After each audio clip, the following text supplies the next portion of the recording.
আরেকটা জেলের থেকে বাইরেছে, ভাবছি যে বাইরে হইলে মনে সুযোগ হইব। এটার নাম হইলো আমির হামজা।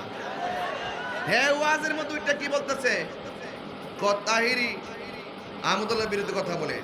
আহমদুল্লাহর কাছে এমন দলিল আছে 14 গোষ্ঠীর কাছে এই দলিল নাই। আচ্ছা, এইটা কি কোনো এই কথাটা কি কোনো দলিল হইলো যে 14 গোষ্ঠীর কাছে এই দলিল নেই? এত দলিল আছে। একটা দলিল দিয়া যদি কইতো মনটা বুঝ দিলাম যে কেবল 1 নম্বর শুরু হইছে, দলিল আছে কইয়া ঘুমাই রইছে। তার মানে কি এই দালালে কি বুঝাইতে চাইছে?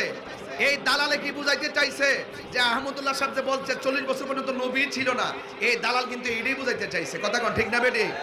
মানে এই দালালে ওয়াজ করতে আয়েশা বলতেছে আহমদুল্লাহর কাছে এমন দলিল আছে, তো আহমদুল্লাহরে কও না যে 40 বছর আগে নবী ছিল না, এই কথাটা বলার জন্য। তারপরে দেখবা রংটা কি ধরাই। কথা কোন ঠিক না বেটি? শুধু গুমটা মাইরা বইয়া রইছে দিক্কা অপেক্ষা করতেছি, মনে হয় ভুল স্বীকার করব। এখন অপেক্ষা করতেছি এই